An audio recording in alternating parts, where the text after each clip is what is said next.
weynaya balse waxaa jira wax la dhaho awlul amr dadkaas dad bay doorteen in lagu kala dambeeyo go'aanada sida loo aaminay ee loogu doortayna uu u shaqeeyo waajibaadkii loo dhiibay baa keenaya dadkaas waxbay doorteen wixii ay doorteen ayay ku dhaqmayaan oo ay rabaan Soomaaliya inay kula dhaqmaan shalayna aan anigu uga soo horjeeday oo aan u arkay inay ku khaldanaayeen iyo dad ila mid ah maantana wixii ay shalay ka cararayeen wax la mid ah baa u muuqanaya dawladdii qaran ee Soomaaliyeed ee haykalka Puntland oo qabiil ah oo deegaan ah ka sarreyn lahaa inuu ula dhaqmayo inuu maamul goboleed yahay oo kale uu la ficiltamayo that means in madaxweynihii jamhuuriyadda uu noqday madaxweynihii gobolka Banaadir marka waxaan rabnaa wax ka sarreeya oo qoyska Soomaaliyeed ee geeska degan isku haya waxyaabaha xasaasiyaadkooda kala ilaaliya waxaad iga jawaabtaa sidoo waa dawlad sidoo ma dalba Soomaaliya ka madax bannaan yaa waxa ku soo shubay fiiri waa halkay ku socoto hadda waa dalkay ka mid tahay Soomaaliya xubin dawladaha federaalka ka mid waa dawlad madaxweynaheedu ma yahay Puntland madaxweynaheeda ma yahay Xasan Sheekh Maxamuud hadda ma dhihi karo aad baan idin salaamayaa runtii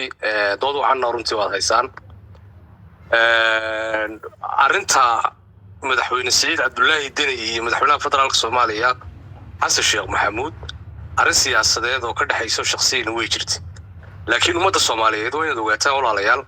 arrin ka weyn baa meesha timiday dad Soomaaliyeed oo dhiiggeenniyaba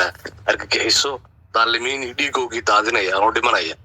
marka in meesha laga saaro aragtiyii hore siyaasadii horena aynu isku dayno waa qodob wasiirada Puntland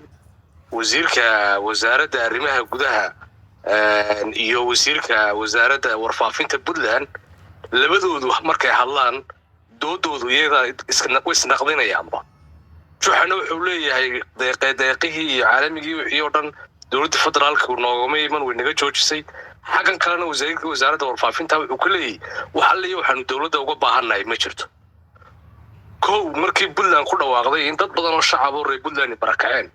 oo wasiirka warfaafinta Puntland ku dhawaaqay dowladda federaalka Soomaaliya waa ka soo jawaabtay gawaari raashin ay soo rartay gaalkacyo lagu celiyo wax lagu yiri ma rabnay naga celiyo oo halka waad haysaan okay waxa hadlay ra'iisul wasaarihii dalka Soomaaliya Xamsi wadarkiisii wixii microphone loola soo istaagay mas'uuliyiintii aflayadii caydii ku dhacsay meesha wax ka xinibay waa halkee imika dunida hadal bay ka dhawaajisay aad weyn runtii hadal ka dhawaajisay waxa jira xoosh oo wasiirka wasaaradda arrimaha gudaha federaalka Soomaaliya laba walaalihiin oo geeriyooday Allah u naxariistay ayaa geeridiisa u iman waayay wuxuu diiday dhalinyaro Soomaaliyeed oo magaalada Garowe isku disha bal haddii asadiyaano iyo xoosh iyo xildhibaanada Puntland waxay Puntland ugu tala gashay dowladda federaalka loo soo dhiibo oo Saciid Cabdullaahi Deni iyo ciidamadiisu boosaasi isku dilaan Garowe soo looran maayo mas'uuliyadda weyn waxa qaadanaysa oo dadkii halka deganaa isku dirtay dowladda federaalka Soomaaliya oo point halkaas dabcan haa way dhacaysaa lagu eedeeyo dowladda federaalka Soomaaliya hadda dhibana waxay u tahay maamul wasiiradiisi kala hadlayaan qaar eedeynayaan qaarna leeyihiin uma baahnin dadka markaa hadlaya reer Puntland ee halka ka hadlaya qaarkood waxay ku andacoonayaan baasaboorka federaalka Soomaaliya immigration-ka hadda waa xubinta kaliya federaalka Soomaaliya ka shaqeysa Puntland oo baasaboorada lagu daabaco oo dad badan oo Soomaaliyeed oo kala duwan baasaboorka federaalka Soomaaliya ay ka doontaan xarunta Garowe ka doontaan ayaa halkan waxay la imanayaan inay leeyihiin baasaboorka dowladda federaalka Soomaaliya u diiday dadka shacabka ah waxa kama jiraan way dadkii shacabka ahaa iyo wasiirada qaarkood ayaa doodahooga iska hor imanaysa mana wanaagsan arrintan Daesh nimanka halkan soo galay Mareykan Ingiriis dowladda weyn baa ka qoray madax adayg Saciid Cabdullaahi Deni uma baahna runtii oo nimankan waxa la soo dagaalamay Mareykan Russia Syria dagaaladii ka dhacay raga ka dagaalamay weeyaan Iraq dowladaha waaweyn la Turkiga ku jiray wax la dhayalsan kara maaha markaa dagaalkuna shalay maahay daraad buu bilowday xaqiiqada weyn isku sheegno dagaalku inuu bilowyo fool markii la isku tagay khasaaro badan ka dhashay dhammaantiin buu inoo wada muuqatay maadaama dagaalku bilow yahay mas'uuliyadda dowladda federaalka Soomaaliya waxa lagu baaqi lahaa waxgaradka oday dhaqameedka dadka reer Puntland iyo simada boqor burhaan iyo islaan ciise iyo ugu horeeyaan dadkaasi ha kala kaashato sidii dadka Soomaaliyeed loo taakuleen lahaa waxay u baahan yihiin in loo gaarsiin lahaa yaan la dhageysan wasiirka warfaafinta Puntland iyo Juxa iyo Deni groupka ku xiran yaan loo dhageysanin dhinaca kale waxay sheegayaan sawir ah in dawladda federaalka meel walba xidhay in dawladda federaalka ay u soo gurmeen in dawladda federaalka ay ka hadal markuu ciidamada dhalinyarada ee naftood horayaasha ra'iisul wasaaruhu uu hambaliyeen uu lahaa geesiyaal been noo waan garab taaganay muyu ra'iisul wasaaruhu ka tirsan dawladda federaalka kama tirsan xubinta labaad ee awoodda weyn lama hadalka waliba wasiirada cabinet kama maamulo waxaan oo dhan process gareynaya haday caawimo tahay haday daawooyin tahay haday process kala tahay dabcan ha marka aynu kala saarno xifaaltankii hore ee siyaasiga ahaa iyo arinta hadda taagan ee arrin weyn baa hadda timiday marka aynu ku eegno indho fiyo indho caadfad inaan ku eegin runtii shacabka reer Puntland gurmad weyn bay u baahan yihiin waxay u afduubayeen kooxda Saciid Cabdullaahi Deni iyo kooxa ku ag xeeran oo mashaariicda la cunto ay ku afduubayeen kama hadli kala qof suxufi ma oran karo intuu Puntland istaago dawladda federaalka waxa loo baahan loo soo dirto maalinta labaad baa la xirayaa iska daa inuu ka hadlo dadkii qurbaha joogay ee deegaanada ka soo jeeday qaarkoodna 10 sano iyo 6 sano lagu xukumayaa markay dhaliisha dhabta soo bandhigaan ee meesha ka jirta ee waaqaca ee muuqda marka waan soo dhaweynayay simada runtii caasimadda Soomaaliya tagay ee deegaanka ka soo jeeda xaqiiqada markaynu ku hadalana meesha wax ka xidhan yihiin ee la diidan yahay in dawladdu wax soo gaarsiisaa waa Puntland ee maaha dawladda federaalka Soomaaliya dagaalkuna shalay ma hayda raad buu biloway dawladduna mas'uuliyadda ay qaaday odayaasha dhaqanka iyo waxgaradkaasi halkii marsiinayaan iyaga garanaya iyaga boqorwa Deni iyaga isbaa iyaga la hadli doona markaas soo golaan doona runtii nidaamka Puntland marka aad eegto qayb dhismeedkiisu waxa ka awoodaha waaweyn isimada dhaqanka meel loo dhaafay ma jirto way ka duween sistamyada kale ee Soomaalida Somaliland oo kale waa la mid dhaqanka iyaguna aad bay uga dambeeyaan Puntland baa laba marka xagga hadii ay dawladdu soo marto wax badan inay fududaanayaan dadka shacabka iyo dhalinyarada dhaawaca iyo wax walba la fududeeynayo waan qabaa marka intaas ku soo koobi lahaa wadii su'aaliyaad bad maasanti ما يضبط ما تنتهي النبيل وحلا الدنيا يا مارك عند عاف ما تقبل لقول هذه محمود سولو محمد ما تشوفه وين نوعي العلاض وقصوا لابتني هل قدوم بروين عدي كراجي معي وحمد لله أنا عدي قدوم كارنا باسبور قدوم كاسوحة كمجران أنا جارجع هلك أنا قاعد أوعمل السوق هذه معلم بصبح ملك الوضع البيس لقلي كده ما ولا كيني قدوم كاسوحة كمجران دولة الفدرال كنا إني هورستاكتي وحوي وابين وحاجري مركني يوصل قدوم مركن واحد تريب لما تينو ما هذا صاحب محمد غير سنة ويني كان كسر أنا غير بوصل marka waxa jiray marka qodoba meeshan ka keenay xanta waxa weey waxa jiray wiil dhaawac marka xogta raadiyay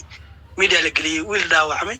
wiilka hada garow lagu hayo wiilka marka waxa dhacday in maalinkii la soo qaaday maalinkii xanaan la soo qaaday uu la dhaawacmay in wiilka airportka la keenay kadib diyaaradii la soo kariyay noqdo diyaarad yar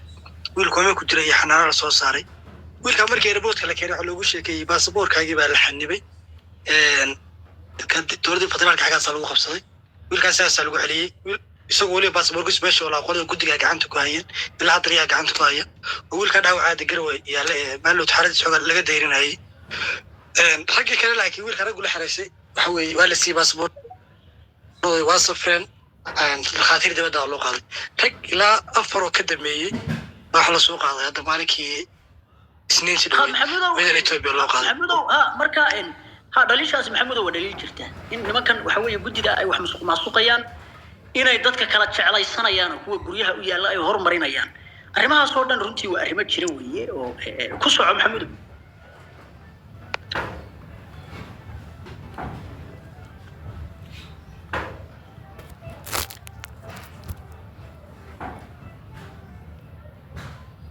والله taas ay dadku kala saaraan ku kala socdaan iyaga wax suuq soo kashi waxna kala jiraan qodobka aad waa arrimo maaragtay waa midabta koor weey waa nimankaas gudida waxa weeye gudi maaragtay miyir qab lagu keenay ma gudida isaga laftigiisa miyir qabina diniga lagu keeno waxa weeye waa dadka noocaas runtii oo nimankii waxa weeye halganka ku jiray waxa weeye oo isku meesha ku soo dhaawacmay runtii kala saaraya oo kala qabiileynaya oo kala qoloqoleynaya oo marka dhalishaas runtii waa dhaliil taalo weeye oo waxa weeye laga dulqaad maayo qoladaas waa inay waxa weeye arrimaha noocaas oo kale wax ka bedelaan nin jeclaysiga nin kasta waxa weeye ninkii familyigiisa ahaa iyo xididka Allah uu soo horumarinaya arrintaas waa arrin jirta weeye colaada waxaa fahmi kari wahay Puntland amiin madaxda joogto Siciidani iyo waxaa rabaa runtii inaa si sax lishay in dadka shacabka ee Puntland ee Soomaaliyeed ay joogo in colaad dowladnimadii Soomaaliya colaad loo geliyo waxa iyagu diidaan dowladda federaalka xul la yiraahdo يعني dadkaas colaad gooni ah xamar alladii kaga soo duulay dhalinyarada iyo qof yarka lagu beero nacayba lagu qabaa lagu beero يعني ayagu maxay advantage ka helayaan inaa fahmaan rabaa maxaa ayagu ugu jiro danta ugu jirto waa maxay niyo sa ila muuqata danta ugu jirta waxa weeye Siciidani inuu meesha sii joogo waana sababta adu u doonay inuu waqtiga ku sii dheeraysto dadkii reer Puntland iyo dadkii Eliska ahaa oo dhan waa la dagaalamay kooxyada shacabka tunta waxyaabo kale ka sheekeeya inay Soomaaliya dhexdeeda madax isu geliyaan oo reer hebel baasa Xasan baasa dowladda federaalka reer laga dhigo hadda waa tii shalay loo socday Siciidani iyo Xasan Sheekh wanaagna sayntooda meesha ka bilaabatay waa dhaqaalihii doorashada aan ku galay iga baxay waari kula shaqeeyay ii celi iyo ku celin maay meesha la soo qabto laakiin dadka wax looga dhigayaa in Xasan Sheekh reernimo ku diidan yahay in muxuu ahaa wax waaweyn oo cunaqabatin dowladda federaalka saartay sheekadaas dadka loogu sheekeeyaa dadkii wax galka ay reer Puntland waa dadka hadda qaarna xamar joogaan la xayriyay qaarna wax weeye iska aamusay waxa kale oo jaada markaad u fiirsatid hadda dagaalka socdaalka saxaafadda Puntland weyneed waa aamusanta daliilaha jira ma sheegi karaan qodob runa kaba warrami karaan waxaas oo wax weeye meeshii koox yar bay aftuuban tahay waxay rabaan bay dadka magaalada u sheegaan wadaartu wajuxo wasiirka arrimaha gudaha kooda Puntland waa ninkii madax ka ah oo ahaa arrimaha gudaha Puntland oo dhan hal arrimaha dagaalka kaba hadlo si baahiyaha jira kaba hadlo had iyo goor wuxuu ka hadlaa inuu hadda marra u dhaho SSDF baanaha qodobka marra uu dowladda federaalka dhalisheeda u sheego marka qodobkaas waxa weeye deni iyo kooxda deni ugu jirta inay dadka cajalad been u daaraan si ay meesha ugu sii dheeraysan u sii joogaan aad ها ما نكي وحوي نكو بقرتوي وحوي وحوسيبنيا runtii dawaatada weedo boqorkina waa tuu banaanka u tuuray ninkan dhaqanka labada tusoo